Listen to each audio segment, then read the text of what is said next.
компани тухай хуулийн 69-р зүйлийн 69-ийн нэгд хэсгийг үндэслэн тус хурал нь хүчин төгөлдөрт тооцогдож байна. За ингээд хурлын дэгийн дагуу энэхүү хурлын хөтөлбөр хилцэх асуудлыг танилцуулна хэмээн арт даатгал хувьцаат компани гүйцэтгэх захирал цаг бодрох таныг энэхүү тайзнаа урьж байна.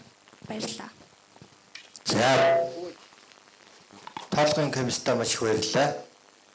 За өнөөдөр 63.5% эрсдэлтэйгээр хурал маань бол үндсэндээ хүчин төгөлдөр эхлэхээр боллоо. Та тоолгын комисстай талархал илэрхийлье.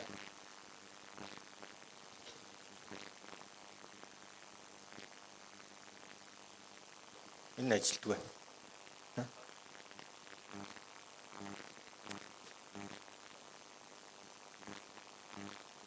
За өнөөдрийн хурлаар хэлцэх асуудлын жагсаалтыг та бүхэндээ танилцуулъя. Компани 2023 оны үйл ажиллагааны болон санхүүгийн тайланд миний бие танилцуулна. За мөн 23 оны үйл ажиллагааны цэвэр ашигаас ногдлол шиг хуваарлах хэсэг тухай төлөөлөл өндөр зөвлөлийн шийдвэрийг танилцуулна. За 3 дугаар хэлцэх асуудал нь бол компани 2023 оны санхүүгийн болон үйл ажиллагааны тайлангийн талаар төлөөлөл өндөр зөвлөлийн гаргасан дүгнэлтийг хувьцаа зэмжтэй хурлаар батлах байгаа. За дараагийн асуудал нь төлөөлөл өндөр зөвлөлийн тайланг танилцуулах. Энэ төлөөлөл өндөр зөвлөлийн тайланг танилцуулах нь өөрөө засаглалын кодексийн хэрэгжлийг бүрэн хангах дээр заавал ордог болсон. Энэ асуудал бол ингээд бас хэлцэх асуудал дээр нэмэгдэж байгаа. За үүнтэй холбоотойгоор асуулт хариултыг бүх танилцуулгуудыг явж дууссаны дараагаар нэгдсэн журмаар асуулт хариултыг явуулъя гэж хэлсэн. За тэгээд дараа нь санал хураалт явагдаад санал хураалтын дүнг танилцуулаад тоолгын комиссийн дүнг танилцуулсны дараагаар бол хурал маань өндөрлөх болно. За та бүхэн нэг батлах уу?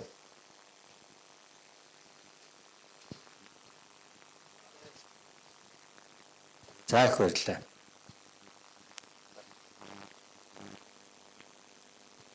За хэлцэх асуудлынхаа нэгдүгээр асуудал буюу 2023 оны үйл ажиллагааны болон санхүүгийн тайланг та бүхэндээ танилцуулъя.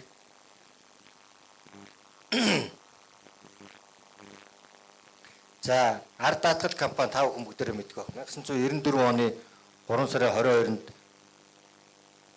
үйл ажиллагаагаа эрхлэх зөвшөөрлөө авснаар үйл ажиллагаа нь эхэлж исэн Монголын анхны ууган арилжааны даатгалын компани гэж нэрлэгдэж явдаг. Энэ жил бид 30 дахь жилийн ойтой нүүр тулан үлдэж байгаа. За компани бол нийтдээ хувьцаа эзэмшигч буюу 10,000 орчим хувьцаа эзэмшигчдээс бүрддэг. За 10,000 орчим хувьцаа эзэмшигчдийн маань төлөөлөл болгоод 9 гишүүн төлөөлөл өдөрт зөвлөлд сонгогддог байгаа. За төлөөлөл өдөрт зөвлөл маань бол 2 жил тутамд нэг удаа сонгуул явагддаг. 2023 онд сонгуул явагдсан учраас энэ жил сонгуулгүй жил, эх жил бол дахин сонгуул явагдана. За эндээс бол 3 гишүүн хараат тусаар сонгогддог. За ердийн 6 гишүүн томилогдож үйл ажиллагаагаа явуулж байгаа. Төлөөлөл өдөрт зөвлөлийн дор засаглалын кодексийн дагуу 3 хороо маань ажилладаг. Эхний хороо маань засаглал нэр дэвшүүлэх цалин урамшууллын хороо. За санхүү эрсдлийн хөрөнгө оруулалтын хороо, мөн аудитын хороо байдаг. За тэгээд энэ бүгд дарга нарын тухай танилцуулга бол сүүлд төлөөлөл өдөрт зөвлөлийн үйл ажиллагааны тайлан дээр дэлгэрэнгүй орох учраас би ингэж зогсоё. За төлөөлөл өдөрт зөвлөлийн дараагаар манай санхүүгийн ахлах шинжээч Баярбат ажилладаг байгаа. За ингээд гүйцэтгэх захирлаар миний ажилладаг. Бид доороо даатгалын газар болон эрсдлийн удирдлагын газар, санхүү удирдлагын газар гэсэн үндсэн 3 газрын чиглэлээр үйл ажиллагаагаа явуулдаг. За та бүхэн бүгдээ мэдгөх арт даатгал компани бол нийтдээ 21 салбартай үйл ажиллагаа явуулж байгаа. За Монгол улсынхаа өнцөг булан бүрт даатгалын үйлчилгээг биетээр болон цахимаар хүргэх талыг бол илүү төлхөө ажиллаж байгаа. За 2023 онд тохиогдсон онцлог үйл явдлуудыг бол 22 оны санхүүгийн тайлангаа бол Грант Торрентны аудитын компаниар 3 дахь жилдээ баталгаажуулсан байж байгаа. За та бүхэн дүнгийн үл мэдгөх 2023 онд мөн Монголын хөрөнгийн биржийн топ 20 индекстэй IPO хийснээс хойш 5 дахь жилдээ бол ажиллаж байсан. За мөн 2022 оны үйл ажиллагааны үр дүнгээс ногдлол ашиг хуваарлахгүй гэсэн шийдвэр гарсны дагуу харин бид нар хувьцаа эзэмшигчтэй нэг хувьцаанд нэг coin олгоно гэсэн арт coin-ийн урамшууллыг олгож ажилласан байж байгаа. За олон нийтийн цахим хөгжлийг дэмжих хүрээнд бол бид нар энэ ICT Expo-д бол оролцогчоор орж ажилласан байж байгаа.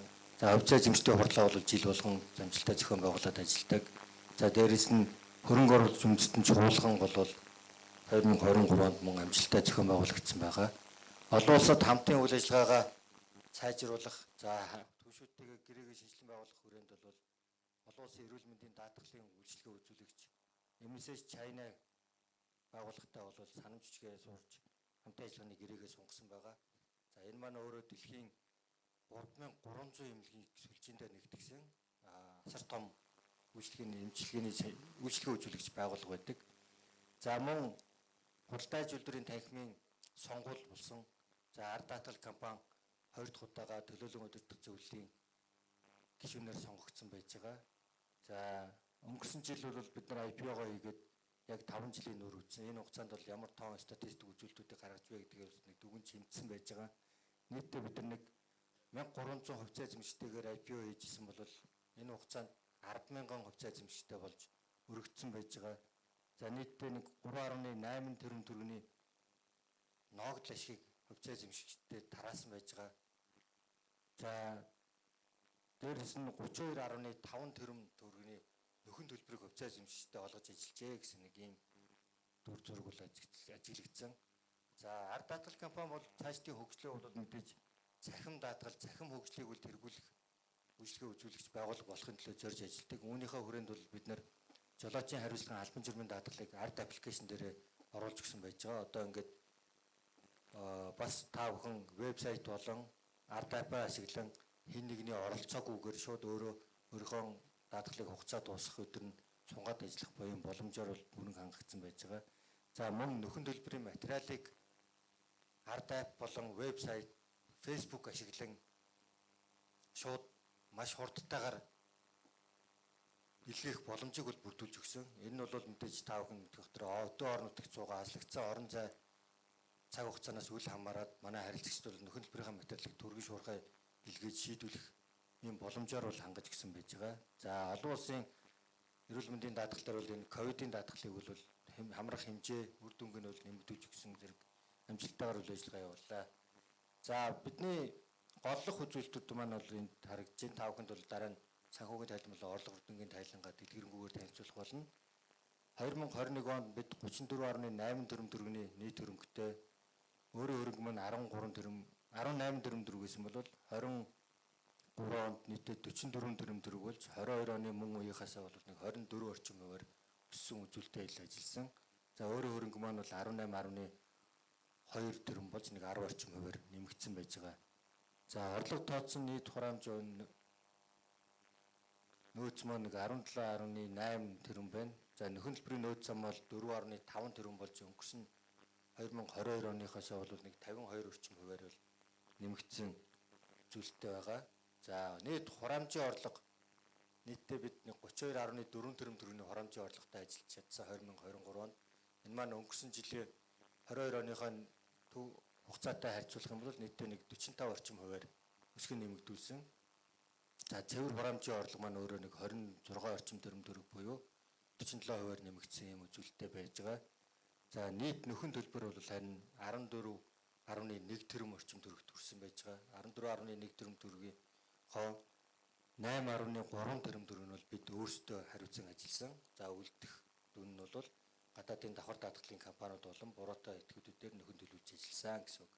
Тэгэхээр нийт ойлгосон нөхөн төлбөрийн дүн бол огцом өссөн байж байгаа. За хөрөнгө оруулалтын багц маань 23.8-аас 28.1 тэрбум болж өссөн байж байгаа. За хөрөнгө оруулалтын багцд маань та бүхэн мэдэх бах арилжааны банкуд дээр байрласан богино хугацаат хадгаламжаас гадна банк ус санхүүгийн байгууллагууд дээр байршигдсан итгэлцлийн данс, за хөрөнгийн бирж болон хөрөнгийн бус зах зээл дээрх бондууд, за дээрэс нь хөрөнгийн бирж дээр идэвхтэй арилжаалагддаг үн цаасны буюу хувьцаануудад бид нар хөрөнгө оруулалтаа хийж ажилладаг. За энэ бүхнийхээ үр дүнд бол нийт 2023 оны цэвэр ашиг маань бол 3.3 орчим тэрбум төгрөгөд гарсан байж байгаа аудитлэгдсэн тайлангаараа. За 32.4 тэрбум төгрөгийг хураамжийг бүрдүүлэхэд бол голлох бүтээгдэхүүнүүд маань энд харагдаж байна. Хамгийн өндөр өсөлтийг үзүүлсэн нь бол жолоочийн хариуцлагын даатгал байгаа. Жолоочийн хариуцлагын даатгалаараа албан журмын даатгалын холбооноос гаргасан статистик тоо мэдээгээр бол Монгол улсад байгуулсан гэрээнийхээ тоогоороо номер 1 компани болж өсөж өргөцсөн байж байгаа. За үүний дараагаар бол тээврийн хэрэгслийн даатгал байдаг. Нийтдээ нэг 7 орчим тэрбум төгрөг буюу өнгөрсөн жилийнхээс 70% өсөлттэй. За хөрөнгийн даатгал маань нэг 5.6 орчим тэрбум төгрөг. Гинтийн осол эмчилгээний даатгал маань нэг 5.5 тэрбум төгрөг байж байгаа. За ер нь бол ингээд энэ дөрвөн гол бүтээгдэхүүн дээр бол Монголын даатгалын зах зээл маань нэг 85 орчим хувь нь явж идэг. Иргэд голцоо тээврийн хэрэгс жолоочийн хариуцлага хөрөнгөөл даатгалдаг. Байгууллагууд нь бол илүү хөрөнгө болон хариуцлага даатгалдаг. За тэгээ сүүлийн үед бол байгууллагууд өөрсдийн ажиглагчтай гинтийн осол эмчилгээний зардалд хамрагдуулах, даатгуулах энэ хандлага бол хариуцсангуй хурдтайгаар л өснө нэмэгдэж байгаа. За олгосон нөхөн төлбөрийн хувьд нийт олгосон нөхөн төлбөрийн бол хамгийн өндөр хувийг энэ жолоочийн хариуцлагын даатгал эзэлж байгаа 4.2 тэрбум төгрөг. Жолоочийн хариуцлагын даатгал маань бол та бүхэн бүгдээрээ сайн мэдэх бах. Бусдын эд хөрөнгөд учруулсан хохирлыг л хариуцдаг. Тэрнээс одоо 2 машин мөргөлдөд өөрийн хөрөнгөийг бол хариуцлахгүй байх. Хариуцахгүй бусдын эд хөрөнгөд хариуцсан. Ногдусаа учруулсан хохирлыг хариуцдаг. Энэ маань нэг 4.2 тэрбум төгрөг.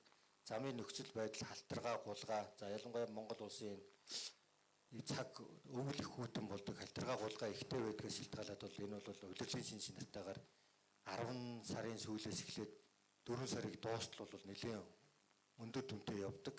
За зуны хэдэн сар бол харьцангуй гайгүй.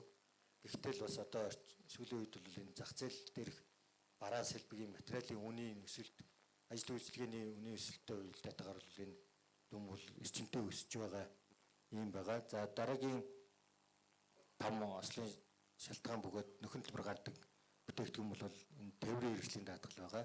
За тэгээд гинтийн ослын эмчилгээний зардал болон санхүүгийн үйлчлэгээтэй холбоотой зардлууд гарч ингэж 14.1 тэрбумыг нэмэгдүүлсэн. За саяны тоон мэдээллүүдийг энэ даатгалын салбарынхныг бол 3 үндсэн харьцаа үзүүлэлтээр дүгнэдэг. Нэгдүгüүрт нь хохирлын харьцаа, үйл ажиллагааны зардлын харьцаа, за мөн энэ хоёроо нийлүүлээд хосолсон харьцаа гэдэг. За олон улсын стандартаар бол энэ цэвэр нөхөн төлбөрийг орлого тооцоо хураамжтанд харьцуулж ажилладаг. За манай хувьд бол хохирлын харьцаа 41.4% буюу 22 оныхоос бол бага зэрэг нэмэгдсэн. Энэ бол ялцгүй харилцагчдын тоо болон нөхөн хураамжийн хэмжээ нэмэгдэхээр дагаад нөхөн төлбөрийн тохиолдол болон нөхөн төлбөрт авах харилцагчдын тоо бол автоматар нэмэгдэж байгаатай бол илтээтэй. За эсрэгээр бид нар зардлын харьцаагаа бол бууруулж ажилласан байж байгаа. 59.6-аас 55.6%. За ингээ хосолсон харьцаа маань бол нэг 97% та гарсан. За Монгол улсын зах зээлийн дундч маань өөрөө нэг 105-аас 110% байдаг. Энэ маань бол даатгалын компаниуд ер нь үндсэн андеррайтингийн үйл ажиллагаанаас бол ашиг олдоггүй. Зөвхөн хөрөнгө оруулалтын багцаа хэрхэн зүй өдөрцнөөс л ашигаа хийж явдаг гэсэн үзүүлэлт байгаа. За энэ бол зөвхөн Монгол улсад биш, олон улсын стандарт практик дээр бол юм байдаг. За төлбөрийн чадварын шалгуур үзүүлэлт маань бол 110 буюу түүнээс дээш хоёр биелж явах ёстой гэсэн санхүүгийн зохицуулах хорооны журам байдаг байсныг та бүхэн бүгдээр мэдэх бах. Ялангуяа өмнөө хурлууд суужсан. За 2023 оны 12 сараас эхлээд хороо маань журамдаа өөрчлөлт оруулсан. За одоо бол журмыг бол харьцаа үзүүлэлтийг бол тоон үзүүлэлтээр үзүүлэхээ болоод матрицаар үзүүлдэг болсон. Төлбөрийн чадвартай, сайн хангаж байгаа, одоо эрсдэлд орж болзошгүй гэдэг ингээд 5 категориор ангилдаг болсон байж байгаа. Үүнээр Монгол улсын санхүүгийн зохицуулах хорооноос баталсан журмын дагуу бол нэлгээ маань гарсан. За тэгээ бид нар бол төлбөрийн чадвар сайтай гэдэг дээр бол хамрагдсан байж байгаа. За өөрөө хөрөнгийн өгөөж маань бол нэг 8.2%тай. Нийт хөрөнгийн өгөөж бол 18.2-тай, нийт хөрөнгийн өгөөж маань бол 8.2%тай гарсан байна. За түрүүний дурдгдсан тоонуудыг бол ингээд нөө санхүүгийн тайлан руу оруулбал орлогын тайлан дээр бол дараах байдлаар тусгагдсан байж байгаа. За нийт хураамжийн орлогоор бид нар 32.4 тэрбум төгрөгийг цуглуулж өнгөрсөн жилийнхээс 45% өсөлтөөр ажилласан. За давхар даатгал 5.7 тэрбум орчим төгрөгийг бол шилжүүлсэн байна. Давхар даатгалыг хүмүүс бас зарим нь асуудаг. Яагаад заавал давхар даатгал оролцох ёстой юм бэ гэдэг. нэгдүгээр даатгалын компаниуд өөрсдийнхөө бас тодорхой хэмжээний эрсдлүүдийг трити гэрээний дагуу бол давхар даатгал руу шилжүүлж ажилладаг. Нөгөөдөгөр бас аль ч даатгалын компани ганцаараа бие даан хариуцах чадхааргүй эрсдэл гэж байдаг.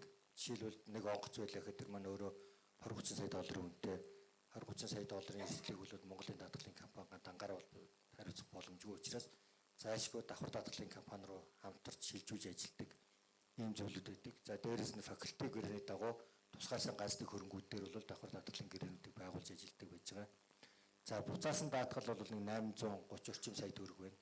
За энэ буцаасан даатгал гэж юу хэлж ийнэ гэхээр өнөөдөр жолоочийн авирсан даатгал даатгуулсан явж байгаад хүн машинаа солихулдаг. Машинаа зараа дахиад шинэ машин авахын тулд хуучин машин дээр байсан даатгалаа цуцлуулад шинээр даатгал хийх шаардлага бол зайлшгүй үүсдэг. Энийн хил дээр буцаалтыг нь буцаасан даатгал гэдэг дээр ордог. За энэ бол мэдээ зөвхөн жолоочийн харилцааг бий жишээ авсан болохоос тээврийн хэрэгслээ зарж байгаа болон өөр бус төрлийн шалтгаануудаар бол буцаалт бол маш ихээр хийж идэг. Жишээлбэл зарим нэг компаниуд бол үйл ажиллагааг өргөжөөд бид нэр ахаад илүү их тэлэх боллоо. Энийхээ хүрээнд хамруулж байгаа ажиллагчдын тоог нэмнэгээд өмнөхөө бас цуцалж байгаа гэсэн их тохиолдлууд байдаг. За ингээд энэ хоёрыг хасны дараа бол цэвэр хураамж маань нэг 26 орчим тэрбум буюу 47% өсөлтөөр гарсан. За орлого тооцсон хураамж маань бол 20 тэрбум төгрөг. За ердийн аж ахуйн нэгж компаниуд бол энэ шууд 25 тэрбум 950 сая төгрөгөө бол өөрийнхөө орлого үр дүнгийн талд тухайн жилийн орлого гэл тооцоол зардуудаа асаал ашгаа гаргаждаг. Даатгалын компанийн хувьд бол өөр онцлогтой явдаг. 32.4 тэрбум төгрөгөөгөө дараагийн нэг жилдээ ингээд 365 хоногтой хуваагаад тэгээд тухайн үед орлогоор нь тооцож явдаг гэсэн үг. Хахад бол нэг 20 орчим тэрбум төгрөг бол орлого тооцоо хураамж ирж бүртгэгдсэн гэсэн үг. За үүнээс хойш цаашаага бусад аж ахуйн нэгжтэй адилхан зардлууд нь шууд хасагдаад орлогууд нэмэгдээд явсаар хагаад нийтдээ нэг цэвэр хэсэг мань бол 3.3 орчим тэрбум төгрөгтэй гарсан байгаа. За энэ маань санхүүгийн байдлын тайлан тусахтаа бол 1 тэрбум төгрөгтэй өнгөрсөн жилийн мөн үеийнхээс бол нэг 24% өсөлттэй гарсан байж байгаа. За бид нийт эзэдийн өмчөөр бол 18.2 тэрбум төгрөг. За энэ миний саний ярьж байгаа ер нь нийт тоонууд маань өөрөө Монголын даатгалын зах зээл дээр бусад компаниудтайгаа харьцуулах юм бол эхний 3-таа орж байгаа тоонууд байгаад байгаа. Тэгэхээр бол даатгал манай ард даатгал компани бол зах зээл дээр бол эхний 3-т багтах томоохон даатгалын компани болж чадсан. Гэдгийг та бүхэндээ бол бас бахархалтайгаар хэлмээр байна. За түрүүнд яригдсан хураамжийн орлого бол жишээ нь даатгалын зах зээл маань 30% өсөлттэй байсан 2023 онд. Манай компанийн хувьд бол 45% өсөлттэй байгаа гэж бид түрүүнд хэлжсэн. Тэр мэтээр ингээд бид нар бол жил болгон өөрсдийн зах зээлд эзлэх байр суурийг бол нэмэгдүүлэх, хувьцаа эзэмшдийнхээ хувьцааны үн цэнийг нэмэгдүүлэх тал дээр бол зорж ажилладаг. За ард даатгал хувьцаат компани хувьцаа эзэмшдийн бүтцийг та бүхэн харж байна. Ард санхүүгийн нэгдэл маань бол хамгийн том хувьцаа эзэмшигч 45.5% эзэмшиж байгаа. За ингээд эхний нийт 15% эзэмшиж байгаа хүмүүс нь бол даатгалын манай компани нэг 80 орчим хувийг эзэмшдэг. Би түрүүнд хэлсэн 10,000 орчим хувьцаа эзэмшигчтэй гэдэг. Тэгэхээр одоо нэг үлдсэн 9,800 орчим хүмүүс нь бол нийлээд нэг компанийхаа 20% буюу 5.1 сая хувьцааг үл эзэмшиж байна. За энд бол иргэд буй ард санхүүгийн нэгдлийн нийт холбоотой талууд гэж үзэхээр ард санхүүгийн нэгдлийн охин компаниудын нийт хувь эзэмшил маань нэг 54.2% байдаг. За бусад компани болон иргэдүүд бол ингээд өргөн хэмжээтэйгээр оролцсон байдаг. Хувьцаа эзэмшдгийн тоогоор бол Монгол улсад даатгалын салбартаа бол номер 1. За бусад компаниудын хувьд бол нийтдээ бол нэлээд томоохон хувьцаа эзэмшигчтэй компанийн тоонд орж явдаг. За нийтдээ хувьцаа маань өөрөө 25 сая ширхэг байдаг. Та бүхэн бүгдээрээ мэдгөх гаргасан хувьцаа. 2023 онд бол хувьцаа маань 681-ээс 950 сая төгрөгийн 950 төгрөгийн нэг хувьцаа маань 950 төгрөгийн хооронд бол хэлбэлцэж явсан.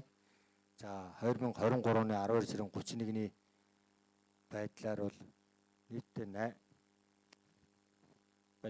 874.5 төгрөг төр бол хувьцаа маань хаалтын ханштай гарсан байна. За нийт арилжаалагдсан тоогоор бол 1.9 сая ширхэг хувьцаа бол 2023 оны туршид арилжаалагдаж 1.6 тэрбум төгрөгийн арилжаа хийгдсэн байна гэсэн. За хаалтын ханшаар 25 сая шийдвэрхийг хувьж байгаа үржүүлвэл манай даатгалын компани зах зээлийн үнэлгээ нь бол 21.9 тэрбум төгрөг байна гэж гарч байна. За олсон ашгаа хувьцааныхаа дүнтэй байх юм бол нэг ч хувьцаанд бол 131 төгрөгийн ашиг олсон байна гэж гарч байгаа. За манай бүртгэлийн аргаар тооцсон хувьцааны үнц нь маань бол өөрөө нэг 729 орчим төгрөгтэй байна гэсэн үг. За тэгээд үнийг ашигтай харьцуулсан харьцаа маань бол нэг 6.7. За үнийг өөрийнх нь үнэтэй зах зээлээр зарагдж байгаа хувьцааны үнийг бүртгэлийн хувьцааны үнэтэй харьцуулсан харьцаа маань 1.2 буюу их доогоор үнэлгээтэй явж байна гэсэн үг. Ер нь бол хөрөнгөний зах зээл дээр л томоохон компаниудын энэ ялангуяа BB харьцаа бол 2 буюу 3 гэдэг ингээд дээшээ бол маш өндөр явж идэг. Тэгэхээр бол Монгол улсын зах зээл, хөрөнгөний зах зээл маань өөрөө бас нэг арай олон улсын түвшинд хавиралцах арай болоогүй явж байгаа болов уу гэж боддог. Монголд бол ер нь гэхдээ миний бодлоор хувьцаанууд бол харьцангуй хямд үнэтэй зарагдаад идэг. За тэгээд тэр маань өөрөө нийт хувьцааны арилжаанд оролцогчдын сонирхол идэвхээс хамаарат жоохон бага явд юм болов уу гэж боддог. Дээрээс нь яг институционал хөрөнгө оруулагч буюу стратегийн хувьд хувьцаа авч хадгалдаг байгууллагуудын тоо бол харьцангуй бага. Өдөр тутмын гүйлгээнээс хувьцааны ханшин дээрээс ашиг олж гэсэн сонирхол илүү их давмгаалдаг юм болов Монголын хүмүүсийн сэтгүүд гэсэн. Иймэрхүү дүр зурагтай байна. За тэгээд 2023 оны үйл ажиллагаан дээр минь хийгдсэн аудитын тайланг танилцуулж өгнө хэмээн Грант Торрентон компанийн төлөвлөлийг тайзан дээр урьж байна. Байна.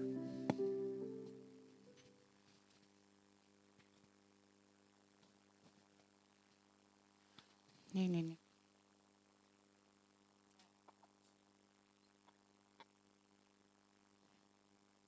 За сайн байцгаана уу? Бүгдээрэнд энэ өдрийн мэнд хүргэе.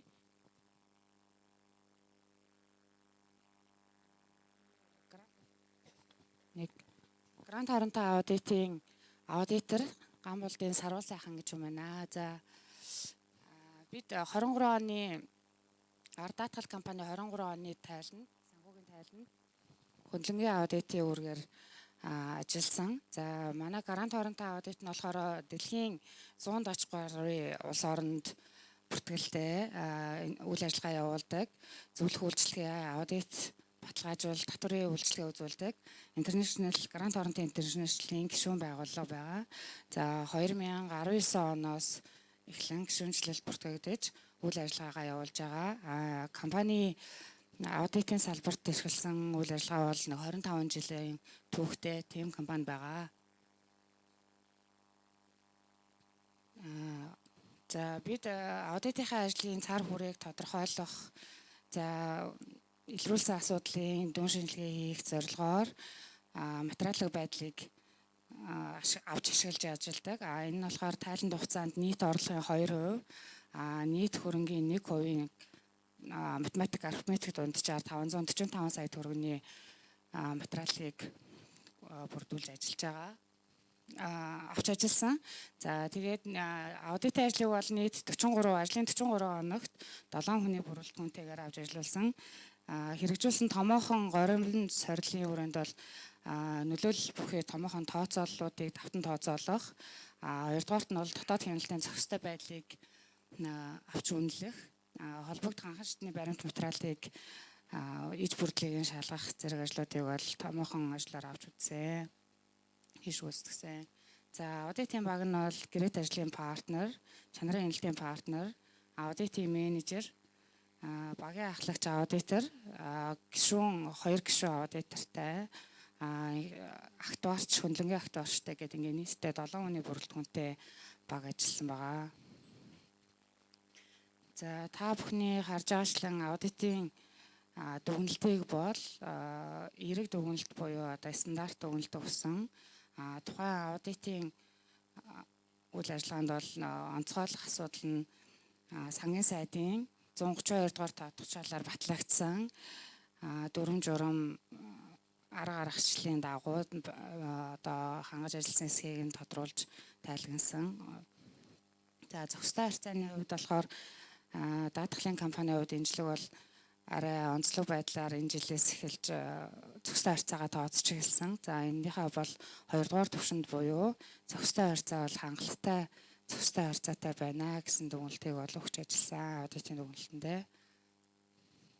За та бүхэн анхаарал тавьсанд баярлалаа.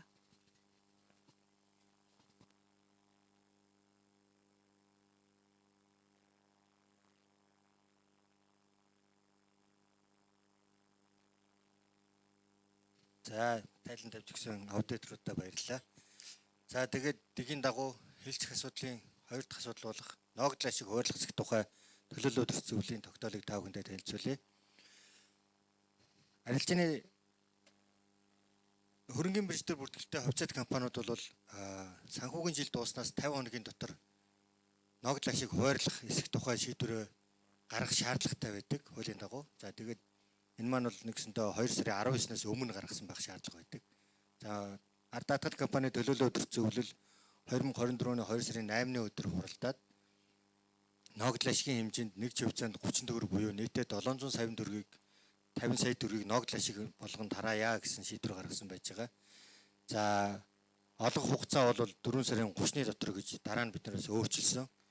Бид нар бол 8 сарын 28-нд олгоно гэсэн тогтоол эхлээ гаргасан байсан боловч санхүүгийн зохицуулах орооноос ногдол ашиг хуваарлах журмандаа дахин өөрчлөлт оруулад одоо боловсны дараагаар өөрчлөлт оруулаад 2024 оны 4 сарын 30-ны дотор бүх үзэл баримтыг ногдол ашиг тараас дууссан байх гэсэн зөвлөлт дагуу дахиж өөрчлөлт 4 сарын 30-ны дотор гэсэн.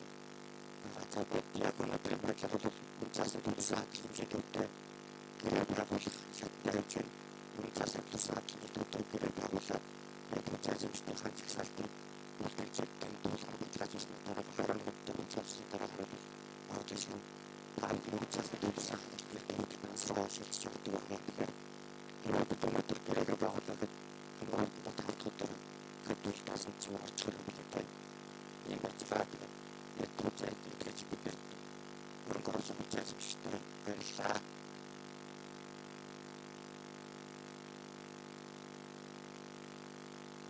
За дараагийн асуудал хэвчээс зөвхөн дураас бол 2023 оны санхүүгийн айлын чарга төлөөлөлт зөвлөлийн дүгнэлтэд төлөөлөлт зөвлөлийн гишүүн санхүүгийн төлөвлөлт зөвлөж холбоотой гэж байна.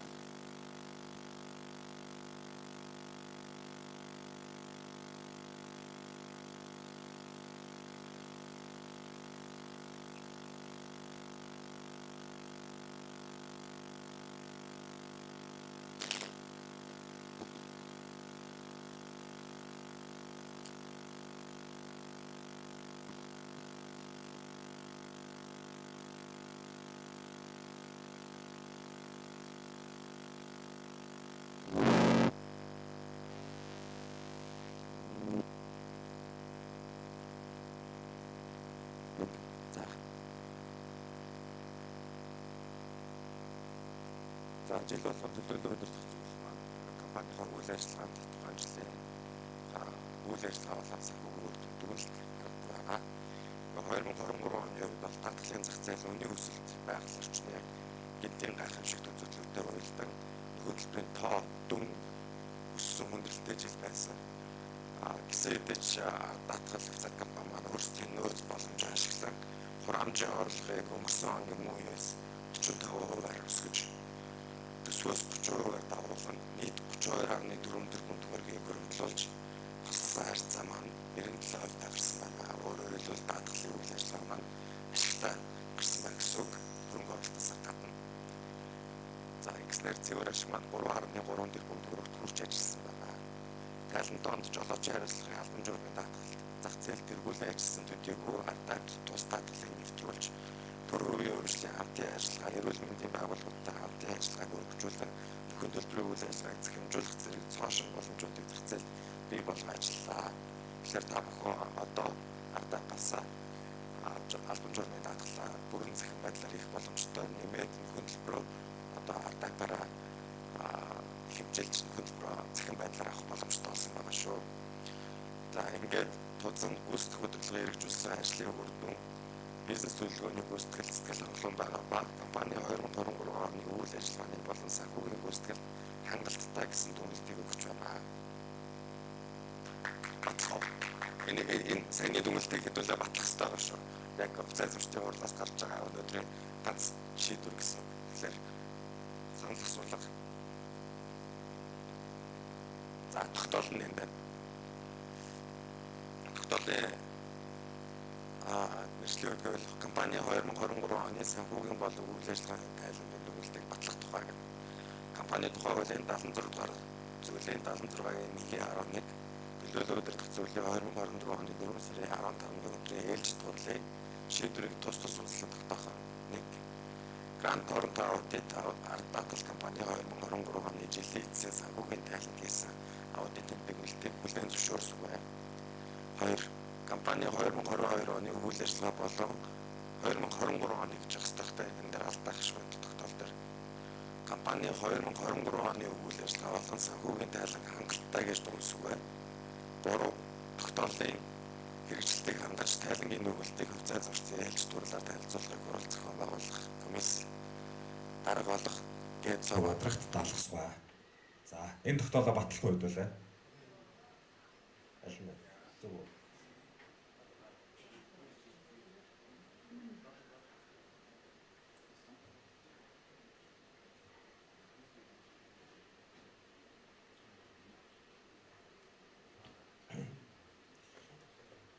Батлах нь энэ байсан юм.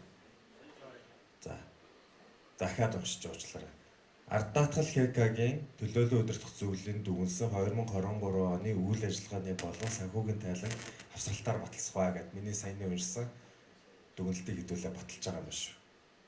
Хангалттай гэсэн одоо нэгт төсвөө дагуулж биелүүлсэн. Хоёрт даатгалын зах зээл маань хүндрэл бэрхшээлтэй байсан ч гэсэн бид нар ард даатгал компанийн хувьд орлогоо нэмэгдүүлж төсвөөсөө дагуулan биелүүлсэн болохоор тэгээд нэмээд ашигт ажиллагаа маань төсвөө бас давсан болохоор бид нэр үйл ажиллагаа санхүүгийн болон үйл ажиллагааны хувьд л ард даатгалын хамт олон маань хангалттай ажилласан байна гэдэг дүгнэлтийг бол төлөөлөл удирдах зүйлээс гаргаж ирсэн гэсэн.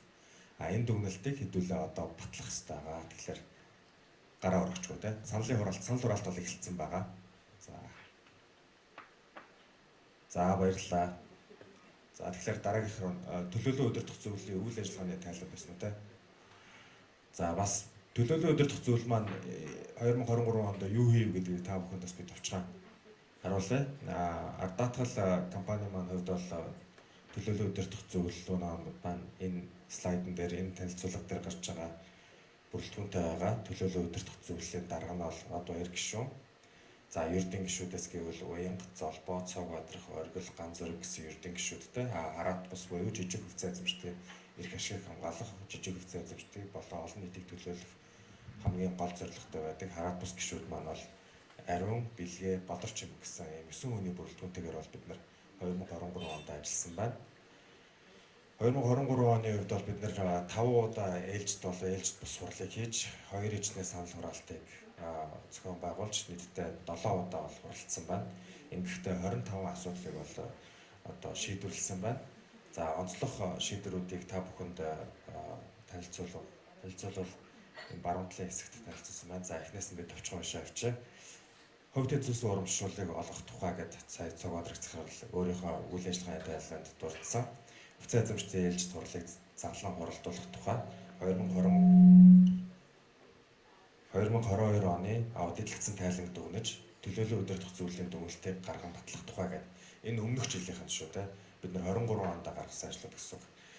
За тэгээд гүйцэтгэх захирлын үнэлгээ батлах тухай төлөөлөл удирдах зөвлөлийн дарга болон хороодыг томилох тухай бизнес төлөвлөгөө 2023-оос 2026 онд батлах тухай гэдэг бид нар бас шинэ бизнес төлөвлөгөөгөө баталсан байгаа. Дараагийн 3 жилд цахим даатгалын компани болох ажил руугаа илүү ойртсон байгаа.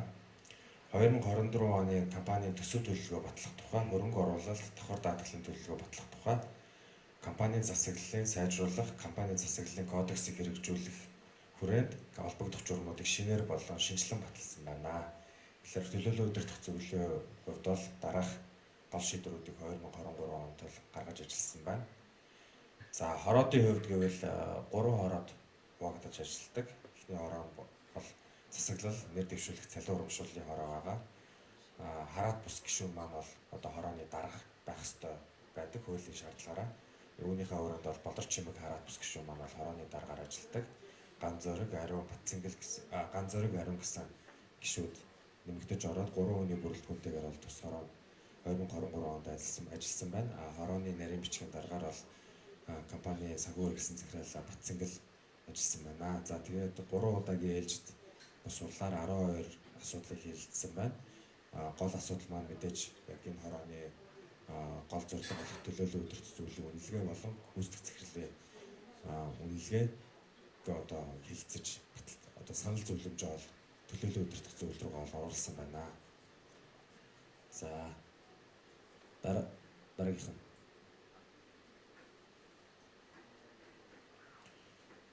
За дараагийн хороо маань болохоор санхүү эрсдэл хөрөнгө оруулалтын хороо байгаа. Энэ хорооныхоо дараагаар бол миний бие золбоо ажилласан байгаа. Энэ хороо маань бол 5 гишүүнтэй золбоо, оргил, бэлгээ, уян, гариун гээд Баярут хорооны нарийн бичгийн дараагаар ажилладаг. Ингээд бид 2023 онд нийтдээ 4 удаа оролдож 24 асуудлыг бол хэлэлцэж холбогдох зөвлөмжүүдээ бол төлөөлөл удирдах зөвлөлтөд бол хөрвүүлсэн байгаа. За гол хэлэлцсэн асуудлууд маань гэвэл мэдээж аудитлэгдсэн тайлан, санхүүгийн болон үйл ажиллагааны удирдлагын тайлангууд, гадаад төлбөр тооцооны тайлангууд буюу мөнгө угаахны терроризмын санхүүжилттэй холбоотойгоор бид нар гадаад төлбөр тооцоонуудыг бол улирал тутамдаа бол хэмжээдэг. Шүүхийн маргааны талаар бид нар улирал тутамдаа бас энэ талаар бол хэлэлцээд явдаг. За эрсдлийн тайлангаас давхар хардаг. Даатгалын эрсдлийн зах зээл дээр ямар даатгал эрсдэл, энэ эрсдлүүдээр хэдүүлээ яаж үйл ажиллагаанд хамгийн багаар үйл ажиллагаанд оролцуулах гэдэг тал дээр бол эрсдлийн тайлангуудаа улирал тутамдаа бол хараа явдаг. За тэгээд мэдээж компани төсөв төлөвлөгөө, хөрөнгө оруулалтын төлөвлөгөө, давхар даатгалын төлөвлөгөө гэсэн гол асуудлуудыг бол тус хороогоороо хэлэлцэж зөвлөмжүүдээ төлөөлөл удирдах зөвлөлийн хорол руу бол оруулсан байна. За дараагийн бол сүүлчийн хороо нь бол аудитын хороо байгаа. Мөн адил хуулиараа хараат бус гишүүнээр бол даргалуулах шаардлагатай байдаг. Хуулийн шаардлага байдаг. Ингэснээр энэнийхээ өрөөнд бол манай хараат бус гишүүн ариун энэ хороо аудитын хорооны дараагаар бол 2023 онд бол ажилласан байна. Нэмээд бэлгээ, уянга нар гишүүд нар энэ хороод ажилласараа нийтдээ 3 гишүүний бүрэлдэхүүнтэйгээр нэмээд дотоод аудитор Бямсүрэн хорооны нарийн бичгийн дараагаар ажиллаж нийтдээ 4 удаа хуралдаж 16 асуудлыг бол хэлэлцсэн байна. Гэхдээ бол хөдөлбөрийн аудитыг хийж тайланг гаргаж төлөөлөл удирдах зүйл болон том хувьцаа эзэмшилтд бол танилцуулсан.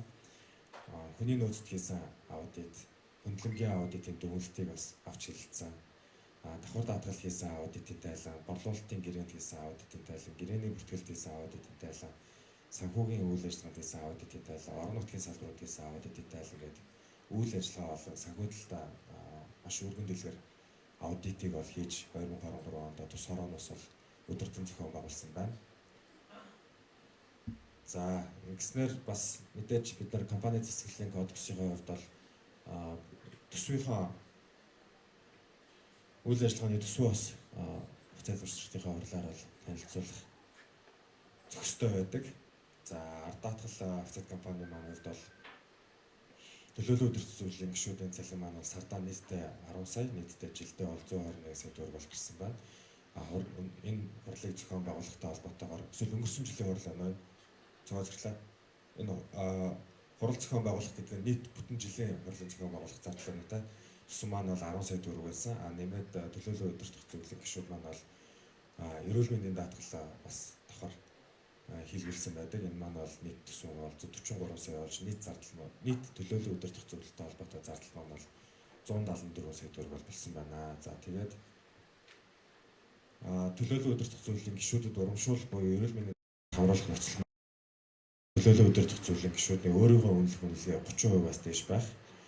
Гүйцэтгэх удирдлагын төлөөлөл удирдах зөвлөлийн гишүүдийн үнэлгээ бас 30%-аас бүрдүүлж байгаа. Тэгээд мэдээж хурлын эрс зэгтэх маань бол 40%-аар тооцож тус одоо бүх үнэлгээ маань 80%-аас дээш байснаар төлөөлөл удирдах зөвлөлийн гишүүдэд олгогдох урамшуул эрх үүсдэг байгаа. Тэгэхээр энэ жил бол бүгд эрх нь үүссэн байгаа гэж сүүлийн бидний хурал дээр гарч ирсэн байгаа дүгнэлтийн хувьд. За. За тэгэхээр төлөөлөл удирдах зөвлөлийн дүгнэлтийг та бүхэн танилцууллаа. Тэгээд нэмээд бид нэр 2023 онд хороо тус бүрээр нэмээд төлөөлөл удирдах зөвлөлийн орлолаараа хилцсэн гол асуудлууд гаргасан гол шийдвэрүүдээс та бүхэн товчхон байдлаар танилцууллаа. Тэгээд нэмээд бас бид нэр хэдий төсөвтэй бас 2023 онд ажилласан байдгийг танилцууллаа. Тэгэхээр хурлынхаа дэгийн дагуу хэдүүлээ дараагийн асуудал болох асуулт хариулт руугаа оръё. Асуулт хариултан дээр гав үзэсгэлэн маань хамгийн ихний асуултыг асуухараас хүссэн байгаа.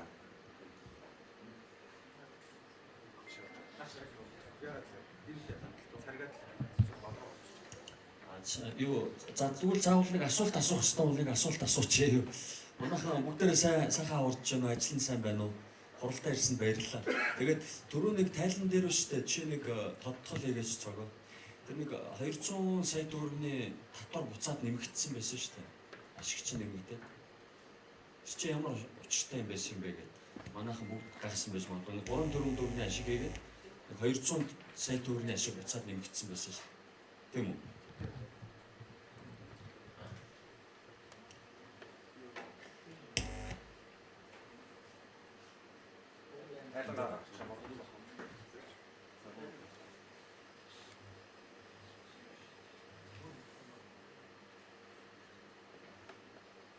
Тэр нэг 222 гэдэг юм байна. За энэ маань өөрөө бид нар бол анх 2023 оныхаа жилийн эцсийн тайланг гаргаад нийтдээ нэг 2.2 орчим тэрбум төгрөгийн цэвэр ашигтай ажиллаа гэж өөрсдөө бол гаргасан байж байгаа. За тэгээд аудит тайлан дээр бол нөгөө зарим нэгэн хөрөнгийн зах зээл рүү оруулсан үн цаастууд шинүүдийн хөрөнгийг балансын гадуур дэлгэрэнгүй ашиг руу оруулах уу энэ орлого үр дүнгийн тайлан руу оруулах уу гэдэг дээр шийдвэр гаргасан. Тэгээ энэ жил бол бидний орлого үр дүнгийн тайлан руугаа оруулахын зүйтэй. Ялангуяа бит тус хөрөнгөтэй холбоотойгоор бит тус хөрөнгөдгийг тав хүн өөрсдөө мэддэг бах. Ардкоин бид нар урамшуулаар харилцагтай тараадаг ардкоин бол цуглуулад нөөцөндөө хадгалж явдаг. Тэр ардкоины урамшуулалттай холбоотойгоор бол хөрөнгийн өөрсдөд орж байгаа үнц нь нэмэгдсэн учраас тэгээд дээрэс нь бид нар нэг бусад хувьцаанд оруулсан хөрөнгө оруулалтуудыг дараад тухайн үед нь хэрэгжих үед нь яг орлого үр дүнгийн тайлан руу оруулж явна гэсэн бүртгэлийн бодлоготой явдаг. Тэр бүртгэлийн бодлогын дагуу бол зарим хөрөнгүүд бол найз цаашаа буюу татврын зардлууд маань хойшлогдсон татвар, энэ жил төлөх татвар гэх мэт ингээд өөр бүртгэлтэй явдаг. Тэгээд тэндээсээ бол 222 сая төгрөг нэмэгдэж орж ирсэн гэж байна. Ер нь бол улсад татвар төлсөн юм уу? Төлөвлөгөө яг бид нар чинь жилдээ нөгөө таа бүхэн мэдгүй байх аж ахуйн нэгж байгууллага бол нөгөө олж байгаа нөхөн төлбөрөөс нь 10% заавал суудаж явдаг. За дээрээс нь манайтай хамтран ажилладаг зуурчдах төлөөлөгч байгууллагууд байвал бас тэндээс 10% нь авдаг. За тэгээ ажлагчдын манд төлж байгаа хүн амын орлогын албан татвар байдаг. Тэгээд дээрээс нь байгууллагын өөрийн төлж байгаа ашигын татвар байдаг. Ингээд нийлээд бол бид нэг жилдээ л тэрэн гарan төгрөг, тэрэн 500 орчим сая төгрөг машин төсөвт бол байнга оруулж байна. Тэгэхээр тэр татварын буцаалт нь бол одоо тэрүүмийн татвар төлсөн байлаа гэхэд цэвэршүүлээд тэрүүм 200-гийн татварын буцаалт хийгдсэн учраас цэврээр энэ тарагдчихна гэсэн үг юм. Тэгэхээр нэлээд том одоо татварын буцаалт явагдсан болж шүү дээ бүртгэлээс холбоотой бүртгэлтэй холбоотой. Тийм үү? Юу би нөгөө та хэдэн хандаад нэг хэдэн зүйл хэлчихье гэж бодсон. Яг би төлөөлөл удирдах зөвлөлд ажиллахаа болоод 2 жил болж байгаа. Тэгээд манай энэ удирдлагын баг төлөөлөл удирдах зөвлөл та бүхнийг төлөөлөөд ингээд сайн ажиллаад ийм сайн үр дүн гаргаад байгаад бас сонсоод болтол их баяртай байна. Тэгээд цөмөрөө хамтаа баяр хүргэх ёстой болов уу гэж бодож байна. Яг гэвэл энэ түүхэн дээд тийм өндөр хэмжээний борлуулалт хийсэн байна шүү дээ. Та анзаарсан болов нөгөө ард даатгалын хувьд 1 жилийн дотор одоо даатгалын хураамжийн орлого нь 32 тэрбум төгрөг төрнө гэдэг нь энэ 30 жилийн түүхэнд хамгийн өндөр одоо борлуулалтыг хийсэн байна гэсэн үг. Тэгээд зүгээр хамтдаа баяр хүргэе нэгдүгээр. Тэгээд бодлыг нэг жоохон бас амжилт болоод болохгүй байна. Тэгээд манайхан бас асуулт асуух болов гэж найдаж байна. Манай энэ Ариуна гэдэг тууцын гишүүн байж байна. Дэд захирлын яг хэлэх гэсэн чинь микрофон тааж байна. Манай дэд захирал Эрдэнэ тулаас болж байна. Алиг босоод нэг царайгаа харах. За. За хажуутлаас харуулчлаа. Тэгээ манай оргил тууцсан гишүүн байж байна. Манай хор хүмүүсээс бол хамгийн том хувьцаа эзэмшигч юм байна шүү дээ. За манайхаас хаална. Ташаа баяр үргээ байна нөхөрлөө. Тэгээд энэ шинэ тууцсан гишүүн байж шүү дээ. Тэгээд бэлгээгээд энэ хараад бус юм биш шүү. Энэ үнэ сайн харж аваараа манайхаа. Одоо яг нөгөө жижиг хувьцаа эзэмшигтэй төлөвлөдөг хүн байж байна. Өөр тууцсан гишүүд байгаа юм чинь. За тэгээд золбоодоо өнөөдөр хурал сайхан удирдах явуулсан баярлалаа. Баяр үргээ. Манай компани одоо энэ 7 хоногт одоо жинхлүүлж байгаа гүйцэтгэх захирал шүү дээ. Ард санхүүгийн нэгдлээ. За тэгээд юу та бүхэндээ би дахиад энэ удаад хэрвээ энэ 7 хоногт ардаатглаас өөр уралд суухааргүй байгаа бол нэг зүйлийг бас хэлж байна. Ер нь бол бид нар энэ арткойнтой холбоотой нэлээд том өөрчлөлтүүдийг хийсэн байгаа. Тэр компаниуд бол одоо энэ ч ажлуудаа танилцуулж байгаа шүү. Сайн нэг хэдэн хүмүүс бүртгүүлж амжсангүй намайг яв гэсэнгээ гараа явж илээ. Манай ажилчид тэрэн дээр нэг анхаараарай. Энд чинь хувьцаа эзэмшигчтэй хуралдаа бол сууж болно шүү дээ бүртгүүлээгүй ч гэсэн тийм. Одоо амжаагүй бол энэ эрцэд орж амжаагүй бол тэгээд бусад арга хэмжээнд бас та заавал оролцоорой. Энд чинь нөгөө манай компани нөгөө бүх үйл ажиллагааг бол танилцуулж байгаа 13 давхар тэгээд энэ 17 давхрын нөгөө жигүүрт энэ ч тэр өрөөнд бас юм болж байна. Тэрэнд ороод нөгөө утсаараа энэ QR-ыг уншуулаад тэр нэг онооноо цуглуулаад тэр нэг бэлэгнүүд заавал авч гарах юм ёстой юм шиг байлаа. Тэгээд миний ойлгож байгаагаар өнөөдөр ч орой ардаатгал бас даатгал тусдаа нэг арга хэмжээ хийгээд байна тийм үү? Тэгээ 19 цагт энэ зааланда хувьцаа эзэмших болон нийт харилцагчтай зориулсан бяцхан хүлээн авалт байгаа. Тэгээ тав хүнийг бас идэвхтэй оролцохыг хүсэж байна. Тэгэхээр энэ ташрамд би та бүхэнд нэг зүйлийг хэлэх гээд байгаа. Би энэ ард даатгалын дүрмэнд өөрчлөлт оруулъя гэдэг үг нь санал явж ирсэн. Тэгээд нэг тодорхой бус шалтгаанаар тэр дүрмийн өөрчлөлт өнөөдрийн хурлаар орсонгүй. Тэгээд бид нар одоо өнөөдрөөс эхлээд энэ дүрмэндээ тэр нэг өөрчлөлтийг оруулчаа гэдэг хүсэлтийг тавьмаар байгаа. Тэгээд ард санхүүгийн нэгдлийн зүгээс одоо үсгэн байгуулагч хувьцаа эзэмшигчтэй та бүхнээс бас хүсэлт тавиад энэ дүрмэнд орох өөрчлөлт нь бол эрхэм зорилгоо цөмөрөө хөрөнгө оруулагч үндэстнийг цогцлоо гэдэг өөрчлөлтийг оруулаад тэгээд ард даатгалын үйлчилгээнд өгдөг урамшууллын оноогоор арткойн олгогдно гэдэг юм өөрчлөлтийг хийгэж ирсэн. Манай бусад компаниуд энэ өөрчлөлтүүдийг бол хийчихэж байгаа. Тэгээд бид нар одоо дахиад өнөөдрийн хурлаас хурал зарлаад санхүүгийн зохицуулахаар мэдэгдээд ээлжил бус хурлаа цөмөрөө 6 сард хийгээд энэ дүрмийн өөрчлөлтийг хийя гэдэг юм санаачлаг бас явж байгаа шүү. Та бүхэн бас дэмжин байх гэж найдаж байгаа. Яагаад гэвэл бид нар бол энэ үндсэн энэ гол компанийнхаа одоо урамшууллын оноогоор энэ арткойно бас бүртгээд авъя гэдэг тийм санаа явж байгаа. За дээрэс нь манай золбоо захирал танилцуулж магадгүй тэр нэг өндөр хаан гэдэг компани хувьцаа эзэмшигчтэй хурал өнөөдөр үдээс хойш болох юм. Тэрнтэй холбоотой бид нар нэг тодорхой санаачлагуудыг бол явуулж байгаа. Тэгээд энэ дээр нөгөө нэг бүтцийн өөрчлөлт хийгдэнэ. Тэгэхээр өндөр хаан гэдэг компани хувьцаа эзэмшигчтэй хурал 3 цагаас болох юм байна өнөөдөр. Өндөр хаан руу бол манай тэтгэврийн компани бол шилжээд очсон байж байгаа. Тэгвэл бидний одоо энэ ард санхүүгийн нэгдлээс санал болгож байгаагаар бол өндөр хаан гэж нэртэй тэр нээлттэй Монголын хөрөнгийн бирж дээр бүртгэлтэй байгаа компанийн доор зөвхөн тэтгэврийн компани зогсохгүй манай энэ даатгалын компани бас шилжиж ороод ард санхүүгийн нэгдэл өөрийнхөө эзэмшиж байгаа үеийг тийш шилжүүлээ. Тэгээд өндөр хаан гэдэг нэртэй ийм даатгалын групп компани үүсэх. Тэр өндөр хааны нь бол манай компаниуд эзэмших ийм яриа хэлцэл явагдаж байгаа шүү. Энийг би бас та бүгдтэй мэдгэх зүйтэй болоо гэж бодсон. Тэгээд манай саний эмгүүлэгтэй холбоотой золбоо захирал тэгвэл нэмэх зүйл байвал нэмээд хэлж болох те. За миний зүгээс нэг мэдээлэл юмнууд бол нэг ийм байлаа. Тэгээд хуралд оролцож байгаа та бүгдтэй баярлалаа. Дараагийн хурлуудад идэвхтэй ороорой.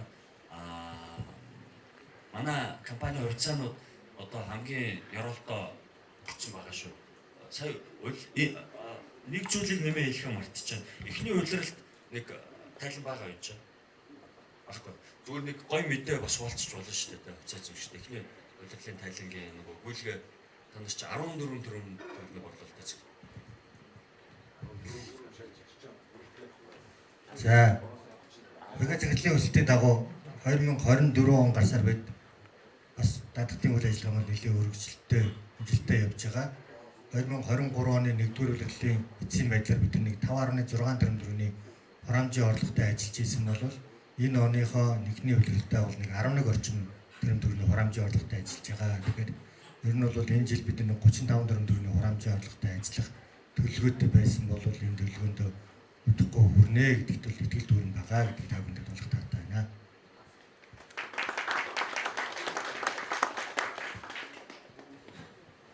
За. Ард санхүүгийн нэгдлийн хувьд бол мөн айдал ард даатгалтай ажиллагаа 2023 оноос 2026 оны хүртэл бол шинэ бизнес төлөвлөгөө бас давхар баталсан байгаа. Үүнийхээ өрөөнд бол бид нар авч хэрэгжүүлсэн хамгийн том шийдвэр маань бол компани бүтцийг дахин зохион байгуулах. Энэ ажлын хүрээнд бол 2 ажил хийгдсэн байгаа. Хоёулаа олон нийтэд бол тухайн бүртээ хүргэжсэн. Манай улирлын тайлангууд бол бичигдсэн байгаа. Олон нийтэд вебсайт дээр байгаа гэсэн. Нэг маань бол энэ санхүүгийн бус компаниудаа бүгдээр ингэ тусгааруулж ард санхүүгийн нэгдэл өөрөө Financial Holding Company буюу өмнө хөрөнгө оруулалт хийдэг компани байсан бол одоо санхүүгийн холдинг компани болох өөрчлөлт хийсэн байгаа. Бүтцийн өөрчлөлт. Энэ том бүтцийн өөрчлөлт маань энэ дундаа энэ дотроо ард даатгал болоод тэтгэврийн сан гэдэг 2 компани, өндөр хаан гэдэг компани доор тусгаарлах ажил маань бол хийгдээ явж байгаа. Энэ зорилго маань бол даатгалын компани болон тэтгэврийн сан маань илүү хараат бус менежменттэй, илүү хараат бус үйл ажиллагаатай байх зүй зохистой юм байна гэдэг шаардлагын үндсэн дээр бид нэр ард даатгал болон тэтгэврийн сангаа бол өндөр хаан гэдэг компани доор бол тусгаарлах ажлууд бол хийж байгаа. Өндөр хаан тэтгэврийн сангаа бол бид нар 4 жил эцсээр шилжүүлсэн. Одоо даатгалын компани шилжүүлэх ажил маань бол хийж байгаа. Ингэснээр өндөр хаан гэдэг компани өөрөө цаашдаа даатгалын холдинг компани болох одоо олон улсад жишгүүд гарсан байдаг. Зөвхөн даатгалаараа ингэж дагнсан холдинг компани байгуулах одоо ажил маань бол ингэж эхэлж байгаа. Тэгээд холбогдох шийдвэр тогтоолууд нь гарахаар олон нийтэд бол бид нар хуулийнхаа хүрээнд цаг алдалгүй мэдээллүүдийг бол хүргэнэ. Ингэснээр бид нар яг ард санхүүгийн нэгдлийн хувьд бол даатгалын салбарт хөрөнгө оруулалттай тэгээд нэмээд банкны хөрөнгө оруулалтын банкны үйл ажиллагаа үзүүлдэг санхүүгийн холдинг компани болж хувирж байгаа юм шүү энэ жилээс.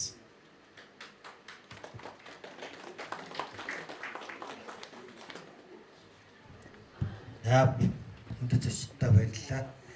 За та бүхэн дөрөв танилцуулсан 4 асуудлын хүрээнд хэлцэх асуулт хариулт байвал одоо яг та бүхний дунд нээлттэй микрофон аялж байна. Тэгээд та бүхэн сонирхсан асуултанд хариулт авч болно шүү. Би болон манай төлөөлөл төрсөн үеийн гишүүд манай удирдлагын багийн захирлууд маань бүгдээрээ энд байгаа. Тэгээд та бүхний асуултанд дэлгэрэнгүй оновчтой хариулахыг мэдээж болно. За тэр хооронд мөн та бүхэн саналаа өгөх олон янзын арга байгаа. Цаасаар өгч болно. Ард аппликейшн руу ороод хувьцаа зэмжтгсэн баннер дээр урал гэдэг баннерлууд орж ороод ард даатгал компанийг сонгосноор ард аппараа саналаа өгөх боломжтой. Ялангуяа энэ онлайнаар үзэж байгаа үзэгчид маань бол ард аппаа ажиглан шууд өөрсдөө саналаа өгөх боломжийг бол нээж өгсөн байж байгаа. За асуулт хариулт байна уу? Албан журмынхаа талаар яригдж байгаа өөрчлөлт авах магадлал. Тэр яг өөрчлөлт ороогүй болохоор бас юм яах. Яг албан журмын даатгчдын холбоо болон санхүүгийн зохицуулах орооноос хамтраад ажлын хэсэг байгуулагдаад ерөнхийдөө бол албан журмын даатгалын итгэл зүйр тооцох журамд өөрсдөө оруулахаар яригдж байгаа. Яг одоо эцсийн байдлаар батлагдаагүй учраас би та бүхэндээ бол үнэхээр ийм тийм болно гэдэг бүрэн дэлгэрэнгүй мэдээлэл өгөх боломжгүй байна.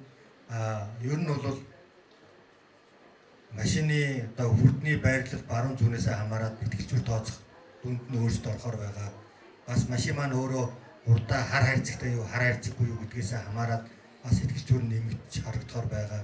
Мөн ардаа ухрах камер байна уу байхгүй юу гэдгээс хамаарат ихтгэл зүйр маань нэмэгдэх гэдэг. Ойр зүрийн ахын оюутай холбоотой тийм мэдээлэл өгөхөд бол тиймэрхүү байдлаар ихтгэл зүйрүүд бол өөрчлөлт орох байх. Тэгээ мэдээж энэтэй уялдаатайгаар бол зарим тээврийн хэрэгслүүдийн хурамжийн дүн бол нэмэгдэх нь тодорхой.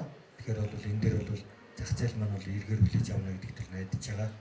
За саяхан бид нар ингээд нөхөн төлбөрийнхөө үйл ажиллагаан дээр хараад үзэхэд бол хүмүүс ухрах үйлдэл хийж байхдаа маш их гэмтэл бас гаргадаг юм байна.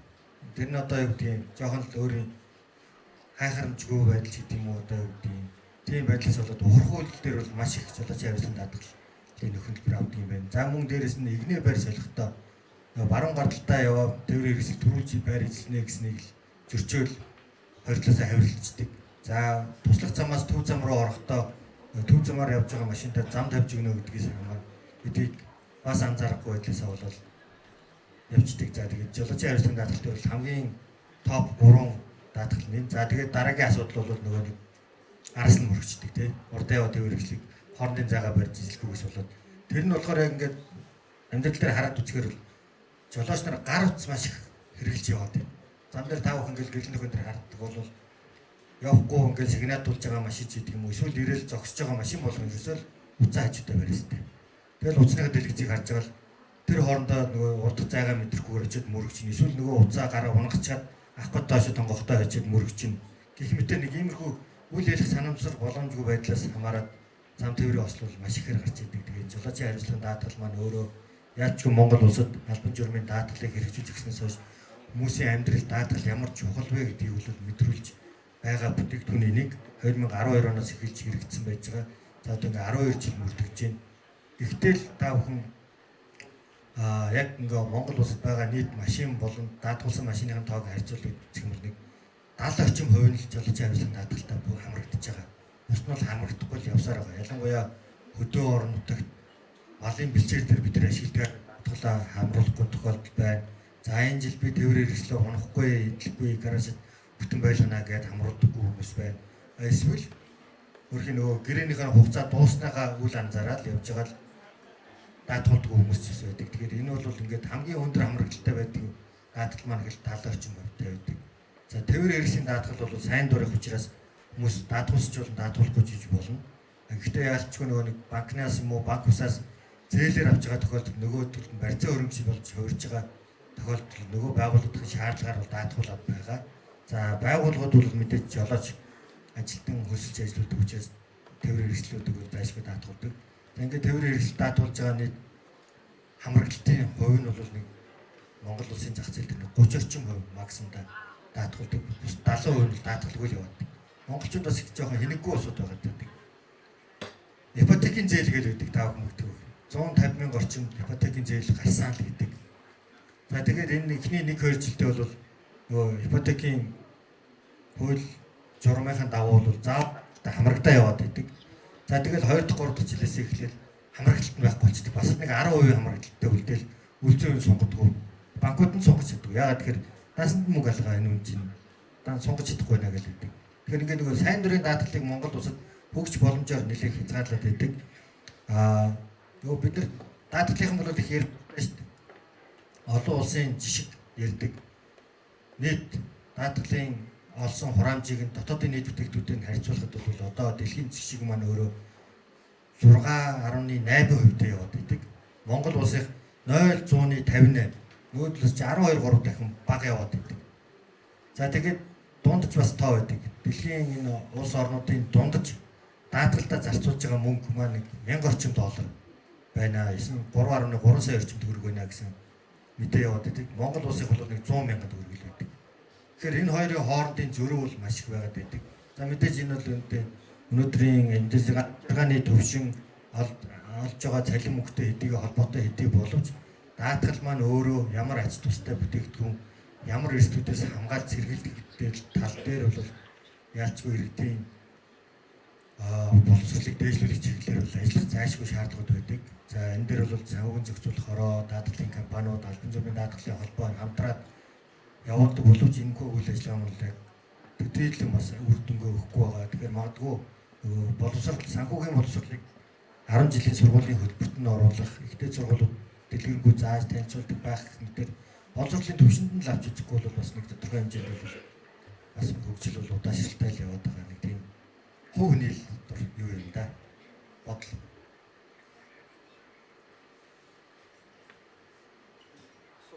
За энд асуулт. За хүчээ эзэмших шалтгаалч. Сая нэг эхний асуултны энэ өндөр хаан компани лөө одоо энэ манай ард даатгал үйл ажиллагаа ямарсан нийлүүлээд нэг групп болно гэж хэлж шиг байсан. Тэгэхээр яг энэ өмнө хэрэг дээр очиж нэгдэх гээд энэ үү яаж ийм өндөр хаан лөө нэгдүгээр асуулт. Хоёрдугаар асуулт яг өндөр хаан дээр тэтгэврийн самбан тийшээ шилжчихсэн гэж сонсогдлоо л доо. Тэгэхээр нэгд ингээл очил нэг групп болол нийлэх юм бол анханаас нь ард даатгал дээр энэ чинь бас л адилхан нээлттэй компани шүү дээ. Тэгэхээр ард даатгал дээр энэ тэтгэврийн сан ингээд юу яаж болдгоо гэсэн юм. Үйл ажиллагааг нь анханасаа хийгээ явах байсан юм биш үү? Тэр өндөр хаан гэдэг компани хоёрдугаар асуулт нь ямар учраас одоо тэгээ талтаж аваад ингээд явж байгаа би. Өчир шалтгаан юу вэ? За та зургаатай баярлалаа. Өндөр хаан гэдэг компани бол тусдаа хувьцаат компани. Хөрөнгөний бирж дээр бүртгэлтэй. Өдөөс хойш 3 цагаас хувьцаа эзэмшдэг хурал болно.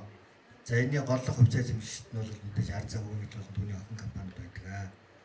За түрүүний тайлбарснаар бол ард даатгал компаниг өндөр хаан хувьцаат компанитай нийлүүлэх гэж байгаа тухайн асуудал огт биш ээ. Ард санхүүгийн нэгдэл өөрийнхөө эзэмшиж байгаа ард даатгалд байгаа дөрөв хадгалжуулсан 45.5% гэдсэн шүү дээ. Тэр эзэмшлийн хувиал өндөр хаан руу шилжүүлж байгаа асуудал. Тэгэхээр бид нар ард санхүүгийн нэгдлийн охин компани биш, өндөр хаан компани охин компани болноо л гэсэн үг. Одоо дээдлийн толгой компани л өөрчлөж байгаа гэсэн үг. Үйл ажиллагаа нь бол тусдаа явнаа. За ардын тэтгэврийн данс ард даатгал хувьцаат компаниудыг хооронд нийлүүлж болдгоо мүү гэж байна. Энэ бол болохгүй. Яагаад гэхээр даатгалын тухай хуулиараа бол Монгол улсад хоёр төрлийн чиглэлийн даатгал явагддаг. Нэг нь амьдралын даатгал, нөгөөх нь ердийн даатгал гэдэг.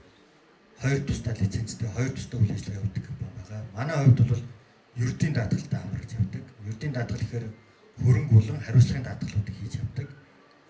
Амьдралын даатгал гэдэг маань бол тусдаа одоо тэр тэтгэвэр болон амнисти даатгал, annuity гэдэг нөгөө олон улсад хэрэглэгддэг төрөл бүрийн даатгалуудаа хийж явдаг. Тусдаа төрөл байдаг. За тэтгэврийн даатгалын манай тэтгэврийн сан маань бол өөрөө тэтгэврийн амьдралын даатгалын компани бол бас биш.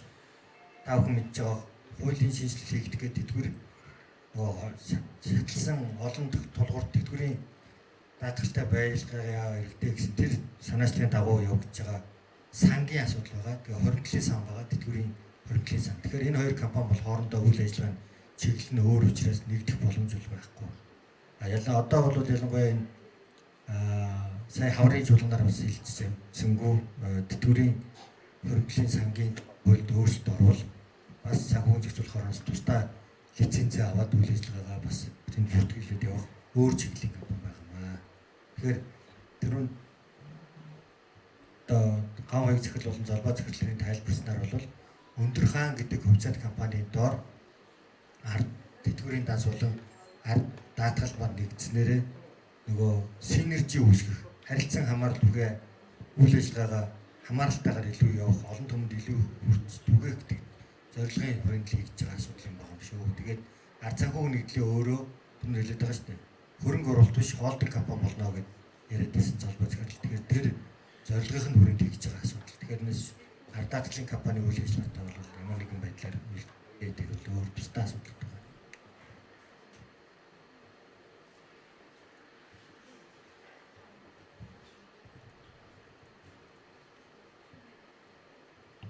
За өөр нэмэлт асуулт байна уу?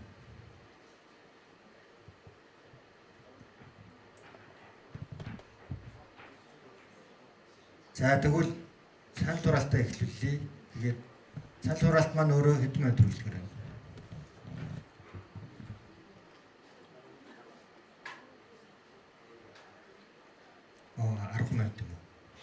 2 минут юм уу?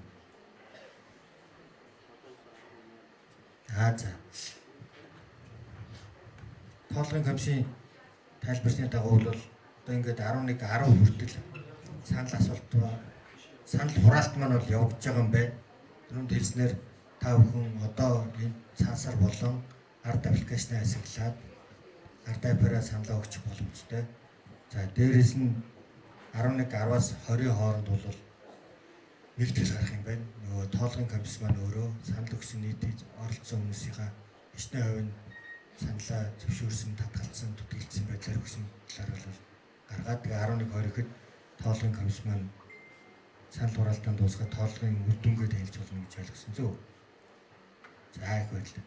За тэр хооронд яг хэдүүлээ асуулт хариулт явуулж лээ. Та бүхэн магадгүй энэ крипто холбоотой асуултууд байж болно.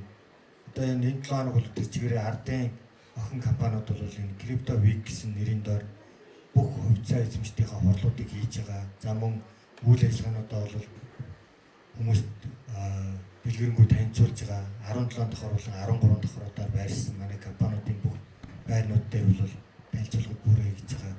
Хүмүүс бол миний өчигдрийн ойлгосноор бол энэ ард аптай холбоотой, түүний хэрэглээтэй холбоотой нөгөө кодоо солих, эрхээ сэргийлэх гэх тэр талаар бол маш их хүмүүс ирж байгаа юм билээ. За дээрэс нь нөгөө хувьцаа ноогдол ашигуд орсон ороогуудын асуудлуудаа бол нэлээх асууж сургалж явж байгаа юм билээ.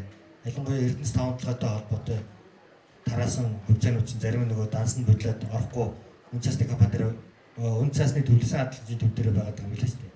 Тэрнтэй холбоотой яаж асууж сургалах уу гэдэг хүмүүс нэлээд мэдээлэл авалгаа авч байгаа юм байна гэж би ойлгосон. За тэгээд дээрэс нь бүтээгдэхүүн үйлчилгээнүүд тэгээд магадгүй энэ төрөл бүрийн зогсоолууд дээр очиод ардын эрх цуглуулах боломжууд бас нээлттэй байгаа юм билээ. Янз бүрийн асуулт хариултын тэмцээнд оролцох. Тэгээд тэр хүнд тоглоом тоглож хожигч болох гэдэг ингээд хөгжинтэй янз бүрийн арга хэмжээнүүдэд бол нэлээ өргөн ашиглагдаж байгаа юм билээ. Тэгээд та бүхнийг бас хуралдаа суугаад дуусны дараагаар тэр чигүүдээр очиод өөрсдийнхөө сонирхсан бүх зүйлүүдээ авч болно. За түүнээс гадна энэ хүү хурал өндөрсний дараагаар энэ тайзан дээр бас нэг хэд хэдэн ярилцлагууд болох юм билээ. Өнөөдөр чинь ардын тэтгэврийн дансны захирлаар ажиллаж байгаа таашир захирал битээр бол бас нэг тийм ярилцлага өрнүүлэх юм байна лээ. За түүний араас Төмөн ард гэдэг шинэ програм нэвтэрсэн явж байгааг та бүхэн мэдж байгаа. Төмөн ардын хүмүүс маань 2 цагаас цуглаад манай дашны мандалаад Төмөн ардынхандаа танилцуулах үйлдэх юм байлээ. Гэмтэр ингээд ер нь бол энэ 7 хоногийн дуустал өдөр болгон маш дэлгэрэнгүй хөтөлбөр гарцсан байж байгаа. Хөтөлбөр нь та бүхэн бол манай ард санхүүгийн нэгд болон охин компаниудын үнэн Facebook пэйжүүд болон үүдэнд гаргасан самбаруудаас бол илүү дэлгэрэнгүй мэдээлэлүүд болоос авах боломжоор бол дүүрэн байгаа. За алтаачргаа дахиад юм. Тэтгэврийн хуримтлал амь насны даатгалтай байгаа юм. Таашир захирлын байгаа байхгүй. Тэрийг нэг асуу. Тэтгэврийн хуримтлал маань өөрөө 3 сонголттой байна. Таашир захирлын гараад ирэхгүй. Тэгээд хүмүүсээ танилцуулъя тий. Тэтгэврийн хуримтлал маань өөрөө 3 сонголттой байгаа шүү дээ. Нэг нь дан хуримтлалын байгаа, нэг нь хуримтлал болон хөрөнгө оруулалтын гэсэн 2 багц. Нөгөөх нь бол энэ хоёр дээр нэмээд эрүүл мэндийн даатгал гэсэн 3 багц сонирхол явдаг тий. Таашир захирал илүү дэлгэрэнгүй танилцуулах. За бүгдээр нэг өнөөдрийн мэндийг хүргэе. Асуулт болохоор даатгалтай байгаа юу? Тэтгэврийн хуримтлал маань даатгалтай байгаа юу гэж асууж байна. Амь насны даатгал гэж. За 3 сая хэллээ 3 төрлийн эдгээр бол багц. Бүтээгдэхүүнийг бол санал болгож байгаа. Нэгдүгээр нь хуримтлал багц, хоёрдугаар нь хосоосон багц буюу хөрөнгө оруулалтын өөж хүртээ дээрээс нь хуримтлал гэдэг. За ингээд гуравт нь энэ асууж байгаа эрүүл мэндийн даатгалтай багцыг бол бид нар санал болгож байгаа. Эрүүл мэндийн даатгалыг бол яг амь насны даатгал гэж бол яг шууд хэлэхгүй. Бид нар нөгөөс түрүү хэлсэн яг амьдралын даатгалын үйлчлэгийг бол бид нар үзүүлж байгаа юм бол багхгүй. Бид нар бол тийм тусгай зөвшөөрлөлтөй биш. Урт хугацааны даатгалын зөвшөөрлөлтөй компани бол одоо гаргах байхгүй.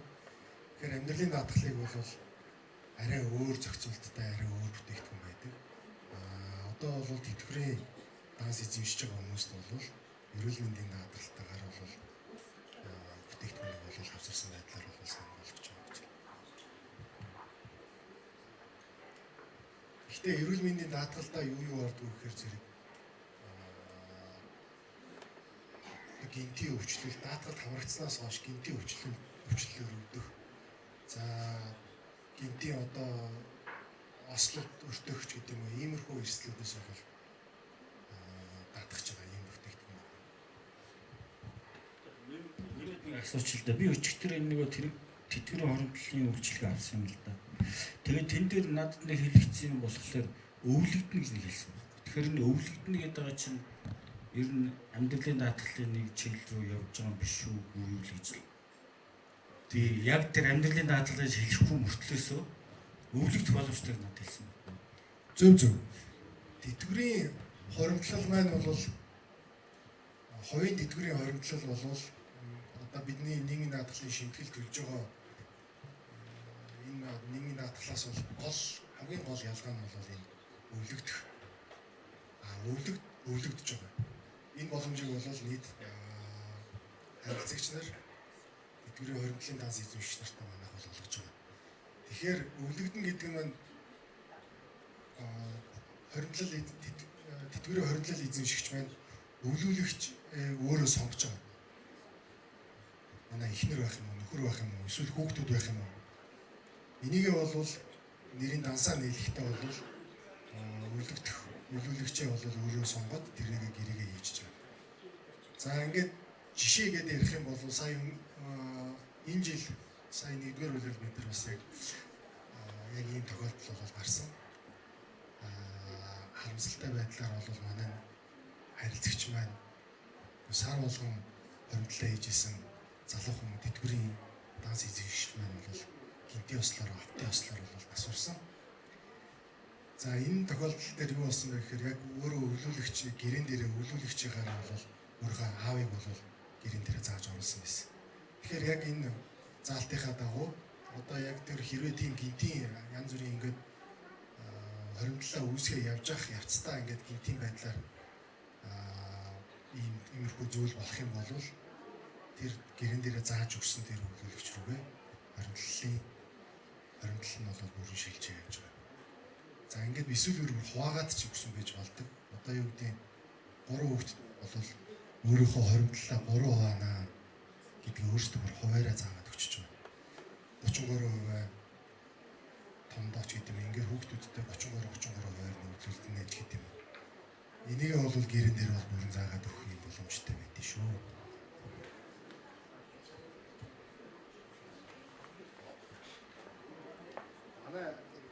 Энэ тэтгэврийн сантай холбоотой үйл ажиллагааны танилцуулга бол өдөөс хойш бас энэ сургалт бол 3 цагаас бас байгаа. Ерөө сонирхож байгаа хүмүүс байвал бас манай компанийн үйл ажиллагаа болоод энэ манай тэтгэврийн сангийн талаар сургалтыг бол бас хүлээж авах боломжтой байна шүү.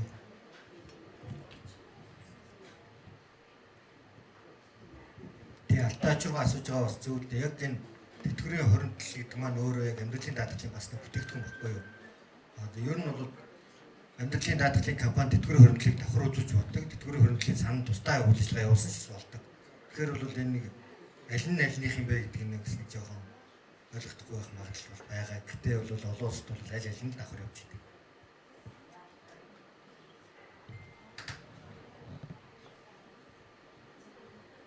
За өөр одоо ингээд асуулт баггүй.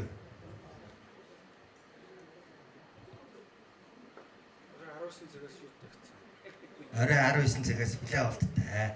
Яг энэ зааланда та бүхэн өргөнөөр уулзах үрж байна. За түүнээс гадна бас 12 цагаас энд хувьцаа эзэмшдэг хурал бүрдүүлсэн ийм бугуйчтай хүмүүс маань бол бас өдрийн хоолоор үйлчлүүлэх боломжтой байгаа шүү. Бугуйчаа үзүүлээд 12 цаг гэдэг тэтгэн дээр яг энэ өөр бас хоолоор үйлчлэх юм байна. Тэгэхээр энийг зарлал болгоод мэдгдэрэй гэсэн учраас.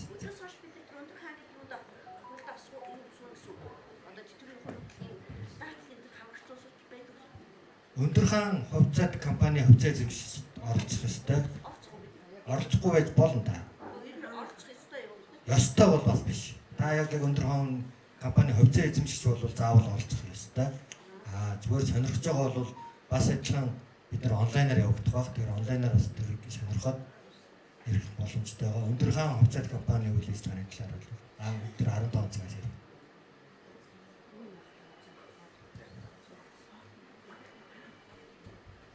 За өндөр хаан хувьцаат компани төлөөлөл өдөрт зөвлөлийн дараагаар миний бие ажилтг юм байгаа. Тэгээ би бол тэр өдөр хурлыг өдөртөх баг. 15 цагаас бол ерөнхийдөө бас л бие саргаал босох баг.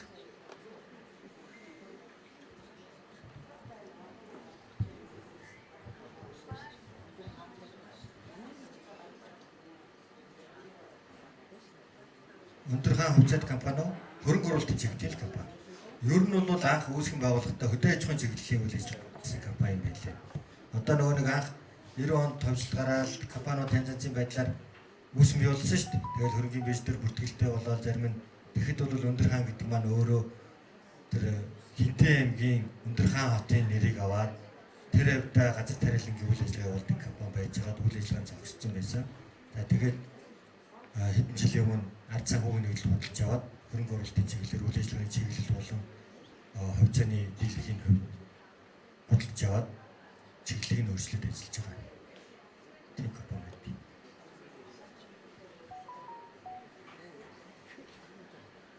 За дүн болцсон юм уу? Болцлоо. За тэгвэл тоолгын хурлын дэгийн дагуу сан тураалтын дүнг тоолгын комиссийг танилцуулна уу юм урьж байна.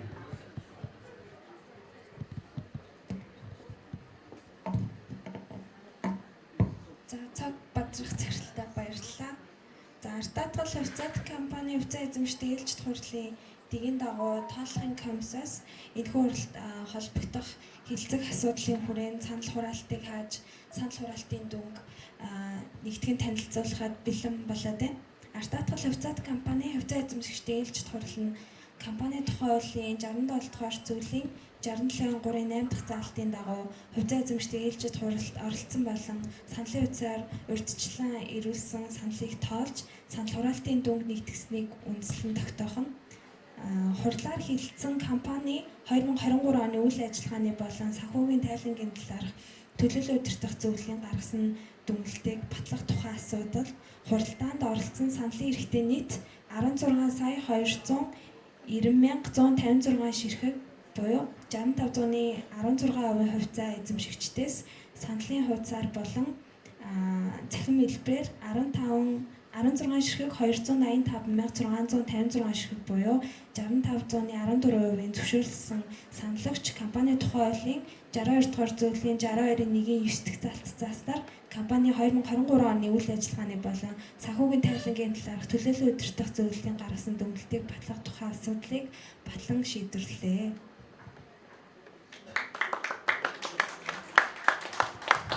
За ингээд хурлын дэгийн дагуу артаатгал хувьцаат компани хувьцаа эзэмшигчдийн ээлжид хурлаас гарсан шийдвэрийг танилцуулж энэхүү хурлыг хаана хэмээн энэхүү хурлын дарга ард санхүүгийн нэгдлийн гүйцэтгэх захирлын үүрэг гүйцэтгэх залбаа таны гэдгүү тайзнаа урьж байна.